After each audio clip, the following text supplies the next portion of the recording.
अस्सलाम वालेकुम प्यारे व्यूअर्स, कैसे हैं आप सब। उम्मीद करती हूँ कि सब अच्छे अल्लाह पाक आप सबको बहुत खुश रखे, हर तरह की बीमारी परेशानी से बचाएं, आमीन समामीन। तो चलिए वीडियो को फटाफट से करते हैं स्टार्ट। और आज है तीसरी शब कदर और मैं अम्मी आ गए हैं यहाँ पे आज की नमाज़ों को अदा करने के लिए। तो सबसे पहले तो मैंने ट्राइपॉड उठा लिया था ताकि मैं कैमरा जो है वो सेट कर सकूं और थोड़ी बहुत वीडियोस भी बना सकूं। और क्योंकि काफ़ी मतलब आजकल मैंने वीडियो उस दिन नहीं शूट की थी, तो इसीलिए मैंने आज के व्लॉग में उसको ना ऐड कर लिया है, तीसरी शब की रात की वीडियो को। और यहाँ पे फटाफट से हम लोग जो है वो नमाज़ पढ़ने लग जाएंगे। और काफ़ी मतलब अच्छा लगता है जब सब लोग मिल कर के नमाज़ पढ़ते हैं शब कदर की रात को और दुआ करते हैं, तो फिर उसकी तो बात ही अलग होती है। फिर वो बाकी सारी रात जैसी रात तो है नहीं वैसे भी। तो फटाफट से हम लोग लग गए थे यहाँ पे नमाज़ अदा करने के लिए।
तो क्योंकि जब भी मैं इतने दिन वीडियो नहीं शूट करती हूँ तो सारी वीडियो की अरेंजमेंट जो है वो ख़राब हो जाती है, ऊपर से नीचे सारी वीडियोस हो जाती हैं और मुझे याद ही नहीं रहता है कि कौन सी वीडियो कब के दिन की है। बस मैं ऐड कर देती हूँ। और यहाँ पर मैं जो है वो नमाज़ पढ़ने लगी थी सलातुल तस्बीह की, तो उसके बारे में डिस्कशन हो रहा था। और उसके बाद यहाँ पर ये दिन की क्लिप है या फजर के टाइम से पहले की ये बात की क्लिप है। और यहाँ पर मैंने बनाई थी फ़ाइल अपने स्कूल कॉलेज के लिए, और कॉलेज की क्योंकि इतनी ज़्यादा भाग दौड़ चल रही थी इसी के चक्कर में तो मैं व्लॉग्स नहीं एडिट कर पा रही थी, ना अपलोड कर पा रही थी। शाम को आकर के थोड़ी सी बालकनी में बैठ के उसके बाद हो गया था इफ्तार का टाइम, तो हम लोग आ गए दस्तरखान पे। तो आज मैंने दही की फुल्की बना ली थी। आज मैं बाज़ार से भी होकर के आई थी, कॉलेज से भी होकर के आई थी। नहीं सिर्फ बाज़ार या कॉलेज मुझे इतने अच्छे से याद नहीं है लेकिन हाँ ये तो याद है कि बाज़ार से होकर के आई थी और कुछ ज़्यादा बनाने का मन नहीं था, तो बस दही की फुल्कियाँ बना दी थी। और चने कल के ही रखे हुए थे तो इनको ही ना मैंने फिर से फ्राई कर लिया था। और यहाँ पर हो गया है इफ्तार का टाइम। ढेर सारी दुआ मैंने की आपके लिए और बाकी सबके लिए, फ़िलिस्तीन के लिए, मेरे व्यूअर्स के लिए और मेरे घर वालों के लिए, सबके लिए। तो आप भी ना अपनी दुआओं में, इस टाइम की दुआओं में सबको याद रखिएगा और किसी को भी मत भूलिएगा। मुझे भी दुआओं में याद रखिएगा, मेरी फैमिली को भी दुआओं में याद रखिएगा और फ़िलिस्तीन को भी ज़रूर से ज़रूर दुआओं में याद रखिएगा।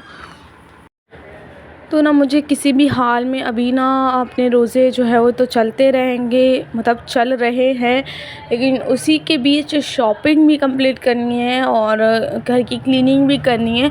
हमारे घर में पता नहीं अजीब सी कोई क़ुव्वत है कि हमारा घर बहुत जल्दी गंदा हो जाता है, तो फिर उसको डीप क्लीनिंग की ज़रूरत होती है।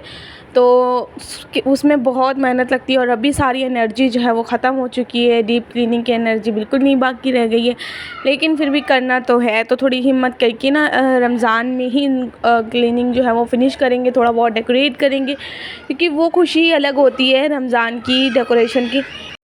और पीछे बैकग्राउंड नॉइसेस इतनी आ रही होगी ना आपको कि मैं क्या बताऊँ। इस टाइम हो चाहे फजर का टाइम, सिर्फ फजर के टाइम ही बच्चे ना आराम से बैठे होते हैं अपने घर में, बाकी सारे टाइम तो इतने ज़्यादा आफतें आती हैं इनके ऊपर कि इसे चीखे मार मार के चिल्लाते हैं कि मेरी सारी वॉइस ओवर। तो यहाँ पर फिर से हो गया है टाइम जगने का, तो इसलिए मैं ले गई थी ट्राइपॉड अगेन से अंदर। और अभी ना काफ़ी ज़्यादा टाइम हो रहा है, धीरे धीरे दिन भी ख़त्म हो रहे हैं रमज़ान के।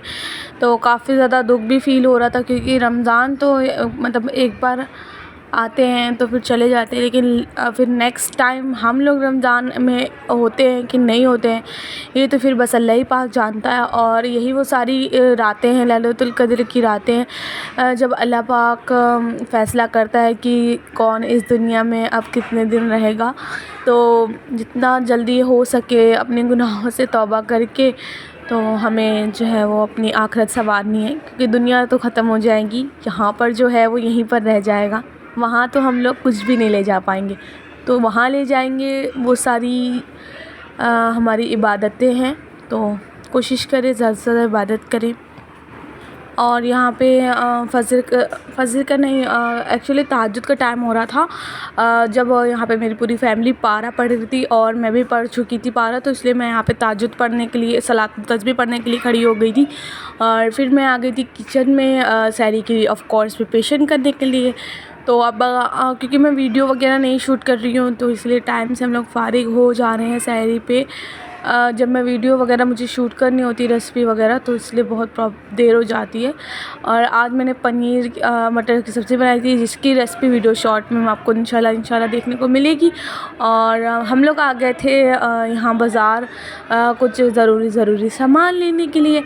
मतलब अभी ना जो है शॉपिंग हमारे पेंडिंग में, काफ़ी लेट हमने शॉपिंग स्टार्ट की, लेकिन अभी इसको ना फिर फिनिश करना ही करना है रमज़ान से पहले ही, नहीं तो फिर टेंशन लगी रहेगी। और हाँ, बस इतनी शदीद किस्म की धूप थी, और रोज़ा रख के ना शॉपिंग करना बहुत ही मुश्किल का काम होता है।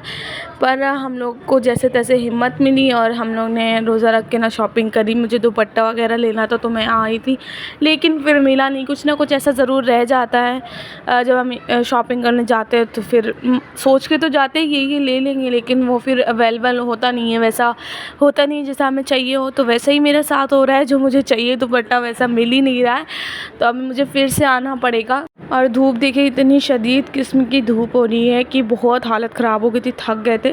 फिर घर आए तो कुछ बनाया नहीं था, बस पापा ले आए थे हमारे लिए बाहर से मंगोड़े और मिर्ची वड़ा, साथ में ले आए थे दही बड़े, और फ्रूट्स हमने कट कर लिए थे। और हमने बना लिया था टैंग हम लोग लेकर के आए थे बाज़ार से, तो वो बना लिया था हमने। और इतना ज़्यादा रिफ़्रेशिंग लग रहा था ना इसे पीने के बाद। और पापा आज गए हुए थे इफ्तार में, तो इसीलिए पापा दस्तरखान पे आपको नहीं दिख रहे। इतना रिफ़्रेशिंग लग रहा था ना कि बहुत बार मैंने फिर ये पिया था अम्मी से ले करके, क्योंकि बहुत शदीद किस्म की प्यास ने जकड़ रखा था मुझे। इसी के साथ की था मेरा आज का ब्लॉग। मैं उम्मीद करती हूँ आपको ब्लॉग पसंद आएगा। अच्छा लगा मेरे चैनल को लाइक शेयर सब्सक्राइब करना भूल नहीं। Thanks for watching, bye.